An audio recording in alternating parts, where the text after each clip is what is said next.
he's accomplished something really unique with this movie, and as an older, jaded horror guy... No spoilers ahead.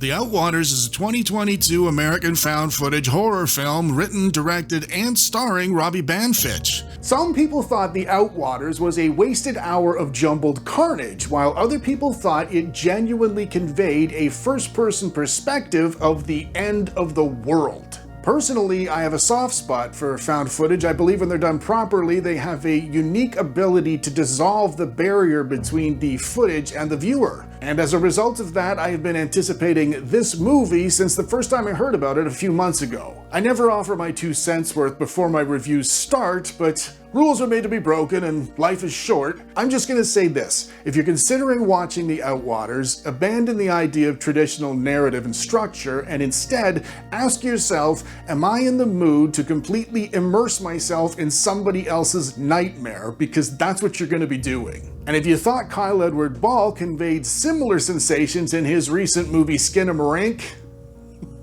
you ain't seen nothing yet.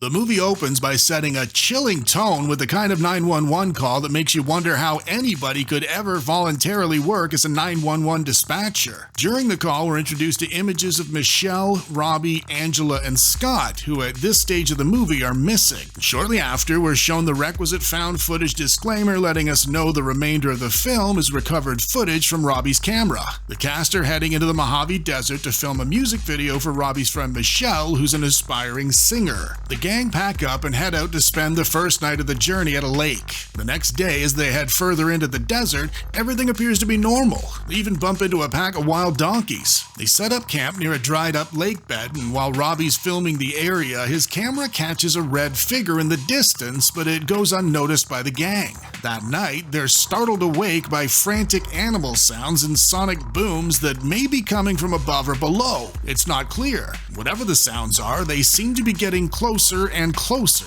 They look around, but they can't find anything, so Robbie strolls off alone and he ends up finding a strobing light. The next day, they get to filming the video, and Robbie and Michelle check out the area the pulsing light was coming from. They detect a high-pitched noise coming through a hole from somewhere underground. And that's when things start feeling off. The air starts feeling shimmery, and Robbie realizes his camera battery's still fully charged after a full day's worth of usage. Then Robbie sees an axe sitting at the top of the hill.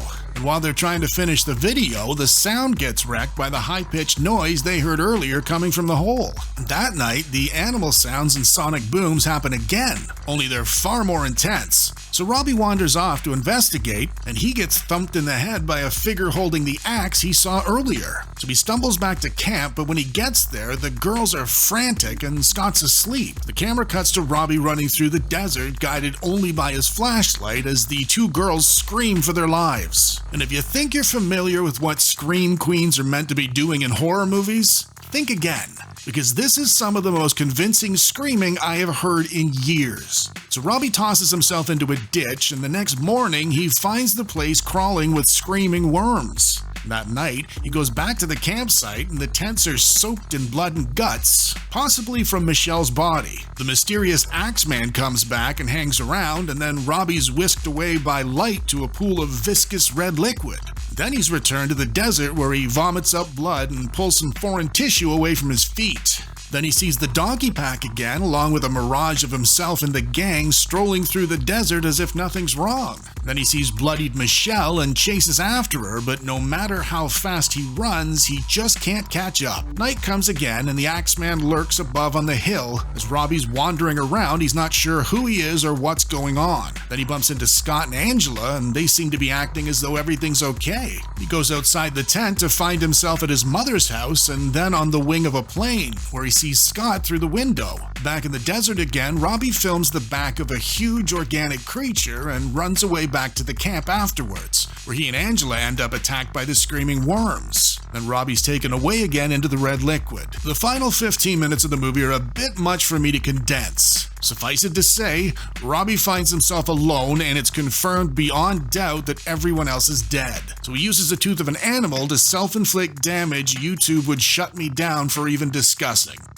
And there you have it, folks. I'm aware that was not a typical example of my plot summaries, but this is not a typical horror movie we're talking about today. I felt over-explaining what happened would defeat the purpose of what Robbie Banfitch was setting out to accomplish here, so I didn't.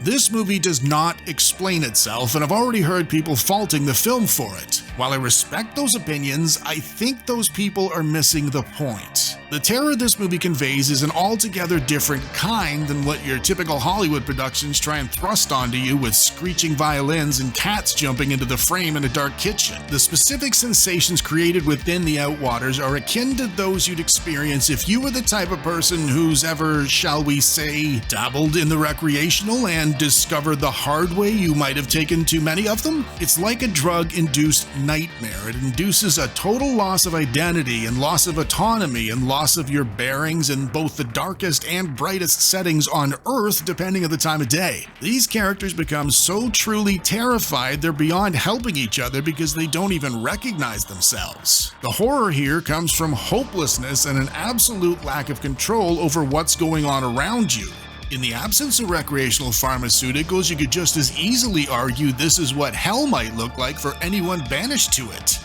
In addition to the incredible, relentless visuals of the second half of the movie, the actresses conveying terror and fleeting indifference and otherworldliness as seen through Robbie's eyes were remarkable. This is not a passive film to watch. You won't be sitting back observing what happens the way you do in most films. If you're looking at the screen, you'll be experiencing the frantic disorientation along with the characters. I'd argue that's exactly what horror directors should always be aiming to accomplish. As bold a statement as this is, I'm gonna say Robbie Banfitch has done it better than anybody else has in years. The shite bits. I'm struggling with this shite bit section because I sincerely get what the director was going for. To achieve this sort of hectic, chaotic state, you have to ignore elements of traditional film like narrative. If something like this was to happen in real life, there would be no narrative. So I'll acknowledge some people will see this as detrimental to the overall viewing experience, but I'll specify it was not detrimental for me. The verdict. So, should you watch The Outwaters? Or should you just skip it so your head doesn't end up doing what mine's doing right now as I'm writing this half an hour after watching the movie? Fuck yes, absolutely watch this movie. It'll either affect you or it won't. And if it doesn't, if you're anything like me, I'm sure you're pretty used to that feeling lately. But if it does so in a very original, fresh, new way. And if my opinion means anything to you, I would highly recommend watching this. I liked it a lot. Until next time, folks. It's me, Johnny, from that thing you just watched. If you enjoyed it, go down there and smash me in the face to subscribe. And if you want to watch another thing, there's one right there. Do it!